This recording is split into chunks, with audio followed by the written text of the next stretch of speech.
Good morning, neighbor, and welcome. This is a fitting song to wake up to.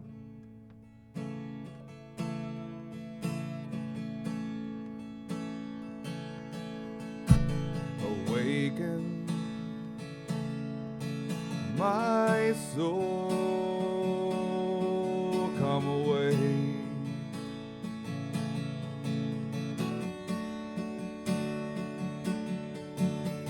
To hunger, to see, to thirst.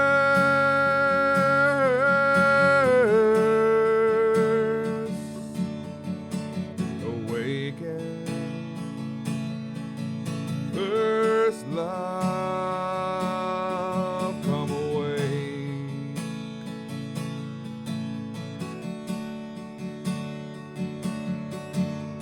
And do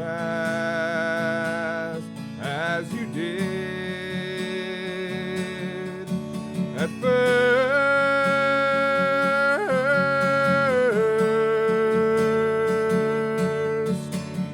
Spirit of the living God, come fall afresh on me. Come awake me from my sleep and blow through the caverns of my soul, pouring me to overflow,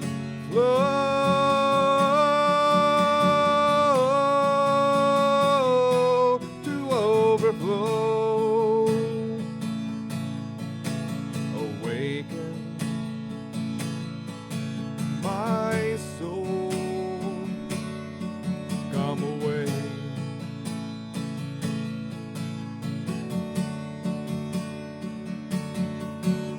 To worship with all your strength.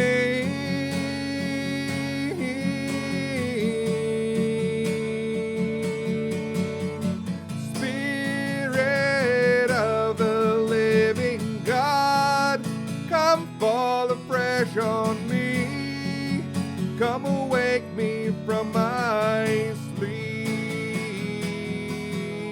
and blow through the caverns of my soul, pouring me to overflow,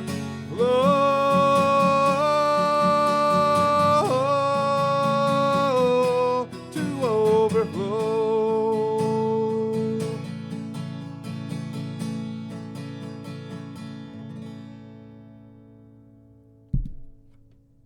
It's a fine day.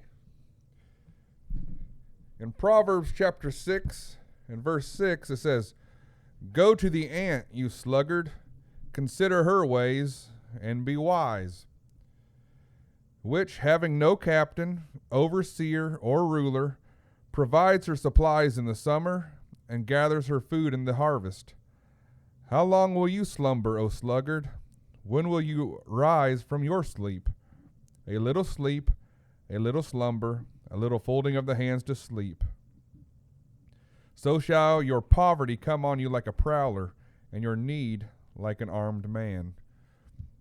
You know, it's a kind of a serious scripture to wake up to, but sometimes probably about all the time, if you get awakened when you are asleep, it's never usually a pleasant thing. No one looks forward to their alarm clock.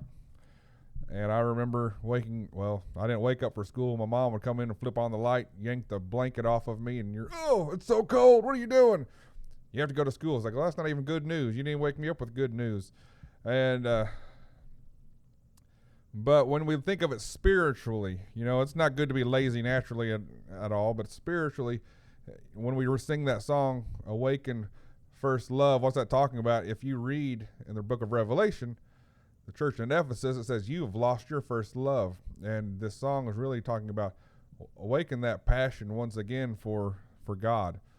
A lot of people, it's just a mind thing, but he is saying here, in Proverbs, when Solomon is gathering these Proverbs, he's saying, you need to awaken something. And really, it's as simple as this. Look at an ant. There's a famous, I don't know, Aesop's Fables or wherever it comes from, about the grasshopper and the ants, and how the grasshopper is just jumping on around enjoying his life, and the ants are working all year long because they know a winter is coming, a hardship is coming, and they want to be prepared. And that's really what this is talking about. And it says, consider her ways and be wise. Consider, think carefully.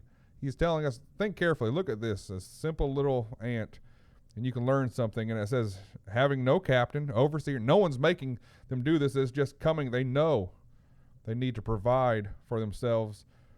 And she gathers them all the year long. And then it says, how long will you slumber? How long are you going to sleep? When will you rise from your sleep? You just need a little bit of it. We kind of like to think we need a whole lot more than we actually really need. But it says, poverty will come on you like a prowler. It's just going to sneak up on you when you least expect it. And I began to think, in 2 Timothy chapter 1, Paul is telling Timothy, you need to stir up the gifts. You have a gift within you now. Stir it up, awaken it, and prepare. But me personally, this is a personal thing. When I read Proverbs chapter 6 and verse 6, go to the ant, it always reminds me of a part of the book Pilgrim's Progress, one of my favorite books by John Bunyan. And it's about a man who's on his way from the city of destruction. It was a dream that actually came to John Bunyan, but this man named Christian, how he leaves the city of destruction going towards the celestial city, of course, heaven, and the things he encounters, good things and bad things. But there's a lot of trials on the way, and he comes down upon these three men. They're chained around, I believe, the ankles, if I remember correctly, around this log, and their names are Sloth, Simple, and Presumption. And he wakes them up and says, hey, danger is around here. Destruction is coming. You need to prepare yourself. And they, leave us alone. Everything's fine. We're doing okay. Just let us. Everyone has got to do what they think is right. Leave us alone. So they go back to sleep, and he leaves them. And that's all you really hear about them in that story. But if there is a part 2, Pilgrim's Progress part 2, it's about Christian's wife.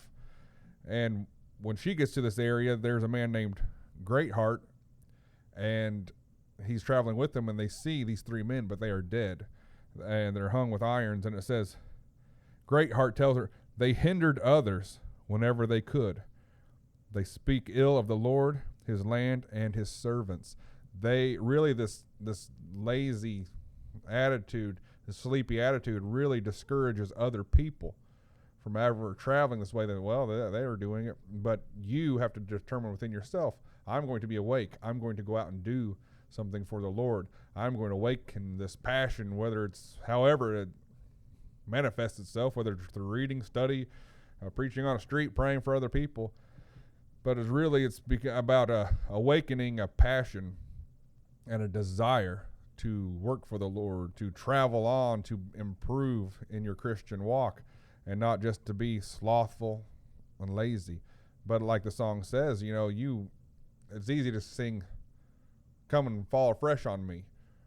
Well, why would he when I'm just asleep anyways?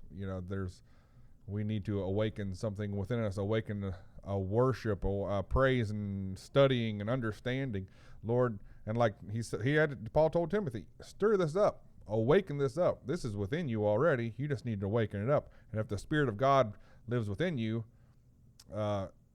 we want to awaken this part of us, this natural part, that's a willingness to go out and do. What you see throughout church history is there's a lot of people who had to, they had a very comfortable life, but they had to, when something was awakened, they realized it's not about this. This life will pass.